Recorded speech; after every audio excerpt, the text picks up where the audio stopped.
नमस्कार, मी श्रुती पुन्हा एका छानशा व्हिडिओमध्ये तुमचं मनापासून स्वागत करते। तर आज आपण अतिशय सोप्या पद्धतीने डायरेक्ट कापडावर तुकडा कटोरी ब्लाऊजचं ड्राफ्टिंग कटिंग आणि पुढील भागाची शिलाई पाहतोय। तर त्यासाठी व्हिडिओ स्किप न करता संपूर्ण पहा। इथे आपण अस्तर घेतले, डबल फोल्ड आहे, माझ्या साईडला याची बंद बाजू आहे आणि समोरच्या साईडला याची ओपन बाजू आहे। इथे आपलं कापड थोडंसं क्रॉस आहे म्हणून इथे मी सरळ रेषा मार्क करून घेते। सुरुवातीला आपण मागील भाग ड्राफ्टिंग कटिंग करूयात। आपल्या ब्लाऊजची पूर्ण उंची आहे 12.5 इंच, त्यामध्ये आपण 1.25 इंच मार्जिन घेतोय।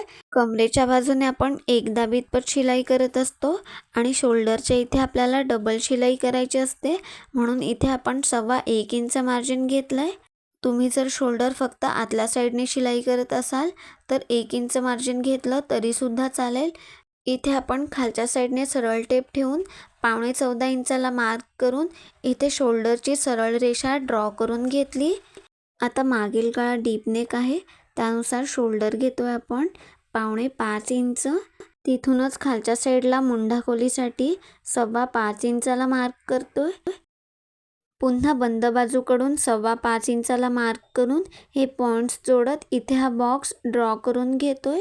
अशा पद्धतीने मार्क केल्याने छाती रेषा आणि मुंढा रेषा अगदी सरळ रेषेत येतात। मागील गळा डीप नेकनुसार शोल्डर आणि मुंढ्याचं अचूक माप कसं घ्यावं ते पाहायचं असेल तर आपल्या चॅनलवर सविस्तर माहितीसह व्हिडिओ अपलोड आहे, तो नक्की पहा। आता छाती रेषेवर छातीचं माप टाकायचं आहे। आपली छाती आहे 30 इंच, त्याचा चौथा भाग येतो 7.5 इंच। हा ब्लाऊज डीप नेक आहे म्हणून आपण यामधून 0.5 इंच मायनस करून घेतलं। छाती रेषेवर 7.25 इंचाला मार्क करून त्यामध्ये 1.5 इंच शिलाई मार्जिन घेतलं। कमरेच्या रेषेवर कमरेचा चौथा भाग, 1 इंच बॅक साईडचा टक्स आणि 1.5 इंच शिलाई मार्जिन। इथं शिलाई मार्जिन तुमच्या आवडीनुसार कमी जास्ती करू शकता। आता मार्जिन रेषा जोडून घेतोय म्हणजेच पुढील माप टाकायला सोपं जातं। डीप नेक ब्लाऊजनुसार मागील मुंड्याचं माप घेतोय 1.25 इंचावर। त्यानंतर मुंढा लाईनचा मध्य काढून घ्यायचा आहे। टेप मध्यात फोल्ड करून मध्यात मार्क करून घ्या। आता हे दोन्ही पॉइंट्स जोडत 0.5 इंच फिटिंग लाईनच्या इथे खालच्या साईडला येत मागील मुंड्याचा शेप ड्रॉ करून घेतला। इथे 0.5 इंच खालच्या साईडला आल्याने मुंढ्यामध्ये चुण्या येत नाहीत। आता शोल्डरचा माप टाकतोय। मागील गळा डीप नेक आहे, त्याचसोबत आपण मागील गळा नॉट न लावता शिवणार आहोत म्हणून इथे मी गळा रुंदी घेतेय 2 इंच। इथे आपल्या मागील भागाचं ड्राफ्टिंग झालंय, आता कटिंग करून घेतोय। इथे मी मागील गळ्याचा शेप मार्क नाही केला कारण मी मागील गळ्यावर डिझाईन करणार आहे। त्याचसोबत आपण मागील भागावरून पुढील भाग ड्राफ्टिंग कटिंग करणार आहोत म्हणून इथे आपण मागील भाग आहे असा कटिंग करून घेतोय। इथे तुम्ही मागील गळ्याची डिझाईन ड्रॉ करून घेऊ शकता, पण पुढील भाग ड्राफ्टिंग झाल्यानंतरच गळ्याचा शेप कटिंग करून घ्या। आता पुढील भागासाठी ओपन बाजूकडे हा मागील भाग आहे असा ड्राफ्ट करून घेतोय। ओपन बाजूकडे 0.5 इंच मार्जिन सोडत थोडं पुढल्या साईडला हा मागील भाग ठेवा। हे 0.5 इंच मार्जिन आपण आहुक पट्टीसाठी सोडलं आहे। आता मागील भाग आहे असा ड्राफ्ट करून घेतोय। इथं मी कमरेच्या रेषेवर आणि फिटिंगच्या बाजूने असे पॉइंट मार्क करून घेतले। आता हे पॉइंट्स जोडून घेतोय। अशा पद्धतीने मार्क केल्याने मार्जिन रेषा आणि कमरेची रेषा अगदी सरळ रेषेत येतात। इथे आपण मुंढ्याचं मार्क आहे असं करून घेतलं। आता पुढील भागाचं मार्किंग करतोय। गळा रुंदी घेतली होती आपण 2 इंच। समोरच्या साईडला जे आपण 0.5 इंच मार्जिन सोडलंय ते सोडून इथे आपल्याला गळा रुंदी मार्क करायची आहे। त्यानंतर पुढील गळा आहे 5.5 इंच, त्यामध्ये आपण 1.25 इंच शिवण्यात घेतलं कारण आपण शोल्डर आतल्या साईडने लॉक करणार आहोत। खालच्या साईडने गळ्याची खोली घेतोय 2.25 इंच कारण आपण पुढल्या साईडला 0.5 इंच मार्जिन घेतलं आहे। आता हे पॉइंट्स जोडत इथे हा बॉक्स ड्रॉ करून घेऊयात। या बॉक्समध्ये पुढील गळ्यासाठी गोल गळ्याचा शेप मार्क करून घेतोय। कटोरी ब्लाऊजमध्ये पुढील गळ्यासाठी गोलच गळ्याचा शेप घ्यायचा। आता पुढील भागाची उंची आपल्याला वाढवून घ्यायची आहे। कटोरी ब्लाऊजमध्ये आपण जी योगपट्टी काढत असतो ती शिलाई करण्यासाठी जे आपल्याला मार्जिन लागत असतं ते इथं आपण खालच्या साईडला वाढवून घेतोय। मी इथं 0.5 इंच मार्जिन वाढवून घेते, तुम्हाला जितकं शिवण्यात लागेल त्यानुसार इथे मार्जिन वाढवून घ्या। अतिशय मार्जिन वाढवू नका, नाहीतर मग आपला पुढील आणि मागील दोन्ही पार्ट लहान मोठे होतात. इथे महत्त्वाची गोष्ट लक्षात ठेवा, जेव्हा मी अर्धा इंच म्हणत असते तेव्हा आपण एक दाब इतपत शिलाई मार्जिन घेत असतो. म्हणजेच शिलाईची एक रेषा इतपत जास्ती अंतर आपलं राहत असतं. त्यानुसार मार्जिन वाढवा. आता बस्ट साईज नुसार योगपट्टी घेतोय आपण 2.25 इंच. 2.25 इंचाला मार्क करून इथं सरळ रेषा ड्रॉ करून घेतोय. इथे लक्षात घ्या, ब्लाऊजची साईज लहान असेल तरी छातीचा भाग जास्ती आहे, त्यानुसार आपण मार्क करतो. योगपट्टीचा गोलाकार शेप देण्यासाठी छातीच्या 10व्या भागाला मार्क करायचा आहे. 32 छातीनुसार छातीचा 10वा भाग येतो 3 इंच आणि त्यामध्ये पाव इंच शिवण्यात. इथे आपण 3.25 इंचाला मार्क केलं. त्यानंतर आयुगपट्टीच्या बाजूने 1.25 इंचाला मार्क करून अशा पद्धतीने गोलाकारात योगपट्टीचा शेप ड्रॉ करून घ्या. योगपट्टीचा शेप परफेक्ट दिल्याने ब्लाऊज ब्रेस्टला छान फिटिंगला बसतो. आता योगपट्टीवर कटोरीचं माप टाकायचं आहे. तुमची जी काही छाती असेल त्याचा 6वा भाग घ्यायचा आहे. 30 छातीनुसार 6वा भाग येतो 5 इंच. त्यामधून आपल्याला अर्धा इंच मायनस करून घ्यायचं आहे, म्हणजेच आपलं एकूण अंतर येतं 4.5 इंच. आयुगपट्टीच्या बाजूने पाव इंच शिलाई मार्जिन सोडत इथे आपण 4.5 इंचाला मार्क करून घेतोय. आता 30 छातीनुसार तिथूनच वरच्या साईडला 1.25 इंचाला मार्क करा. पुन्हा बंद बाजूकडून तेवढंच अंतर घेत इथे आपल्याला मार्क करून घ्यायचं आहे. आता इथे आपण सरळ रेषा ड्रॉ करून घेतोय. कटोरी मार्क करण्यासाठीचा हा आपला पहिला पॉईंट आहे. त्यानंतर दुसरा पॉईंट मार्क करण्यासाठी इथं आपण पुढील मुंड्याचा शेप ड्रॉ करून घेऊयात. शोल्डरमध्ये पाव इंच मार्जिन ॲड करून इथे मार्क करून घ्या. आता ही मुंड्याची रेषा मार्क करून घेतोय. त्यानंतर मागील मुंड्याच्या इथून आतल्या साईडला अर्धा इंचाला मार्क करून हे पॉईंट्स जोडत पुढील मुंड्याचा शेप ड्रॉ करून घेऊयात. त्यानंतर पुढील मुंड्याच्या इथून आतल्या साईडला 2.5 इंच आणि 2.25 इंच असे 2 मार्क केले. गळ्याच्या बाजूने 5 इंचाला मार्क करायचा आहे. आता जे आपण 2 पॉईंट मार्क केले आहेत त्यामधून तुम्हाला कोणता पॉईंट योग्य वाटेल त्यामधून अशा पद्धतीने कटोरीचा शेप मार्क करून घ्या. मूळ कटोरीचा शेप मापानुसार परफेक्ट द्या, तेव्हाच आपला ब्लाऊज फिटिंगला छान बसेल. त्यानंतर ह्या कटोरीचं विभाजन करून घ्यायचं आहे. ब्लाऊजची छाती आहे 30 इंच. त्यानुसार आपण योगपट्टीच्या इथून वरच्या साईडला 2 इंचाला मार्क करून ह्या तुकडा कटोरीचं विभाजन करून घेतोय. इथे आपल्याला मध्यात सरळ रेषा ड्रॉ करून घ्यायची आहे. इथे आपण 30 छातीनुसार तुकडा कटोरी ब्लाऊजचं समोरील भागाचं संपूर्ण ड्राफ्टिंग करून घेतलं. आता आपल्याला कटिंग करून घ्यायचं आहे. मार्जिन रेषेच्या इथून कटिंग करायला सुरुवात करतोय. त्यानंतर पुढील मुंड्याचा शेप आहे असा कटिंग करून घ्यायचा आहे. त्यानंतर पुढील गळ्याचा शेप कटिंग करून घ्या. त्याचसोबत शोल्डर कटिंग करून घेतले. आता आपण योगपट्टी सेपरेट करून घेतोय. त्यानंतरच पुढील दोन्ही साईड पार्ट सेपरेट करून घेतले. आता ही मूळ कटोरी आपल्याला पुढे वाढवून घ्यायची आहे. इथे आपण मध्यातून कटिंग करून घेतली. आता हे दोन्ही पार्ट कापडावर वाढवून घेतोय. सुरुवातीला आपण वरचा भाग घेऊयात. आहे असा कापडावर ठेवून ड्रॉ करून घ्यायचा आहे.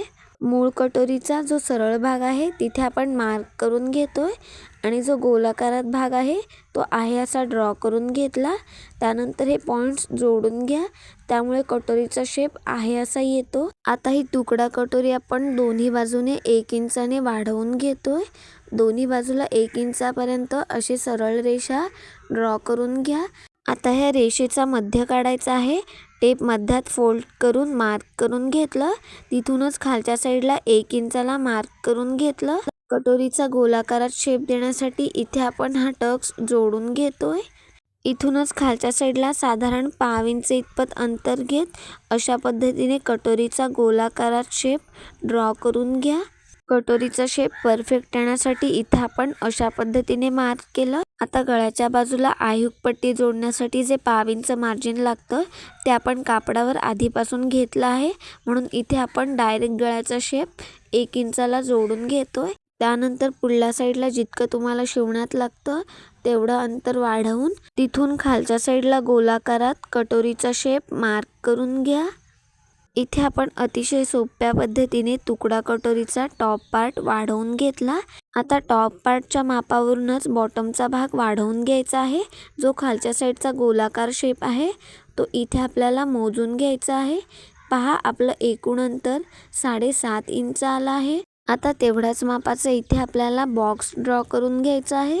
बंद बाजूकडून मार्क करून इथे आपण सरळ रेषा ड्रॉ करून घेतोय.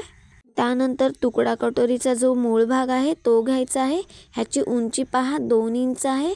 उंचीमध्ये 1 इंच शिलाई मार्जिन ॲड करून इथे आपण हा बॉक्स ड्रॉ करून घेतोय.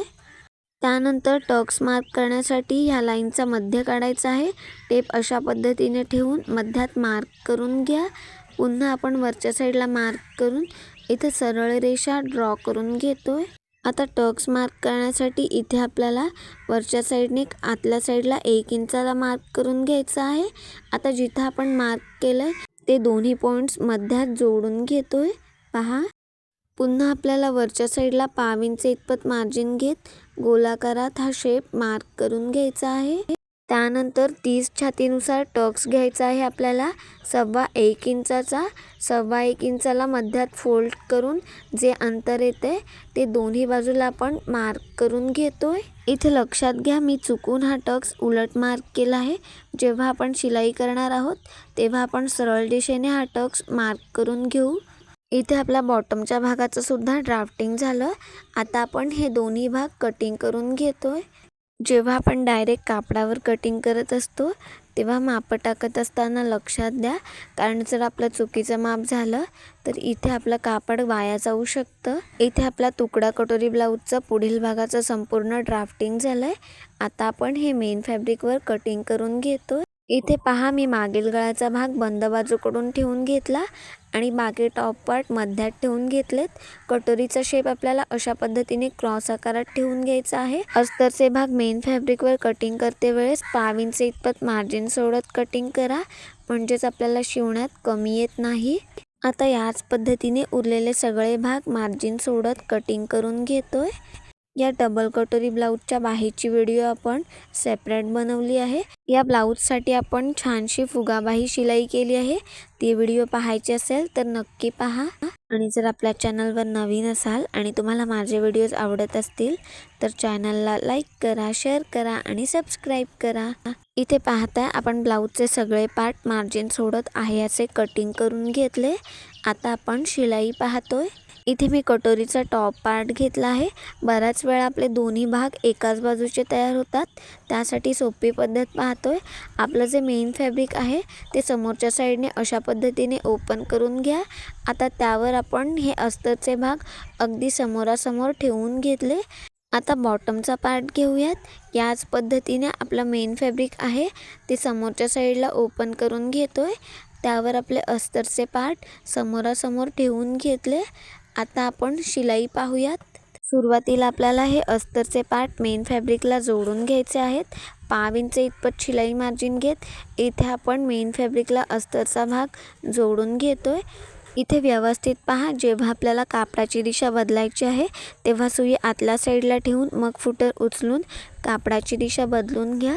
तेव्हाच आपल्या शिलाईला छान फिनिशिंग येते आणि ब्लाऊजचा शेपसुद्धा बिघडत नाही. आता याच पद्धतीने 1/2 इंच इतपत मार्जिन घेत अगदी कडेने हाताच्या तळव्याचा वापर करत मेन फॅब्रिकला अस्तरचा भाग जोडून घेतला. आता जो एक्स्ट्राचा मेन फॅब्रिक आहे तो अस्तरच्या भागानुसार आहे असा कटिंग करून घेतोय. जेव्हा आपण अस्तर परफेक्ट जोडतो तेव्हाच आपला ब्लाऊज फिटिंगला छान बसतो, नाहीतर मग फुगा येऊ शकतो. आता बॉटमचा भाग घेतोय. त्याच पद्धतीने 1/2 इंच इतपत मार्जिन घेत इथे आपण मेन फॅब्रिकला अस्तरचा भाग शिलाई करून घेतोय. कापडाची दिशा बदलत असताना सुई आतल्या साईडला ठेवून मगच फुटर उचलून कापडाची दिशा बदलून घ्या.